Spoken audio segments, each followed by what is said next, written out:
ఏపీలో రాజకీయ పరిణామాలు వేగంగా మారుతున్నాయి. ఎన్నికల పోలింగ్ ఇప్పటికే పూర్తి కావడంతో ఏ పార్టీకి ఎన్ని ఓట్లు పడి ఉంటాయన్న దానిపై అధికార విపక్షాలు లెక్కలేసుకుంటున్నాయి. అయితే విపక్ష నేతతో పోలిస్తే అధికార పక్ష అధినేత నోటి నుంచి గెలుపు మాట బలంగా వినిపించడం తెలిసిందే. ప్రస్తుతానికి సీఎం వైఎస్ జగన్, విపక్ష నేత చంద్రబాబు ఇద్దరు విదేశీ పర్యటనలో ఉన్నారు. గెలుపుపై ఎవరి ధీమా వారిదే అయినప్పటికీ ఏపీ అధికారుల తీరులో కొత్తగా మార్పు మొదలైనట్టుగా కనిపిస్తోంది. అత్యంత కీలక స్థానాల్లో ఉన్న కొందరు అధికారులు విపక్ష నేత చంద్రబాబు టచ్ కోసం తహతహలాడుతున్నట్టుగా టాక్ వినిపిస్తోంది. ఓటర్ల నాడిని అంచనా వేసిన సదరు అధికారులు అధికారంలోకి టీడీపీ వచ్చే అవకాశం ఉందని నమ్ముతున్నట్లుగా తెలుస్తోంది. అయితే టీడీపీకి ప్రస్తుతానికి టచ్ లోకి వెళ్లిన అధికారుల్లో ఎక్కువ మంది ఇప్పటికీ ప్రభుత్వంలో ఉన్నవారే కావడం హాట్ టాపిక్ గా మారింది. అంతేకాదు తమపై టీడీపీ ముద్ర వేసి పక్కకు పెట్టారని, తమ సంగతిని చూడాలనే సందేశాలని పంపుతున్నారట. ఓ అధికారి తాను రిటైర్మెంట్ కి దగ్గరలో ఉన్నానని, చివరిలో అయినా కీలకమైన పదవి నుంచి రిటైర్ అయితే బాగుంటుందనే అభిప్రాయాన్ని వ్యక్తం చేశారట.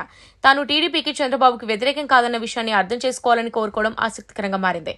అయితే ఇప్పటికే లోకేష్ రెడ్ బుక్ పేరుతో తమను ఇబ్బంది పెట్టిన అధికారుల పేర్లను రాయడం, ఆ విషయాన్ని ఓపెన్ గా చెప్పడం జరిగిపోయింది. అందుకే తమకు టచ్ లోకి వస్తున్న అధికారులకు ఎలాంటి హామీలు ఇవ్వకుండా టీడీపీ గుమ్మనంగా ఉంటున్నట్టు టాక్ వినిపిస్తోంది.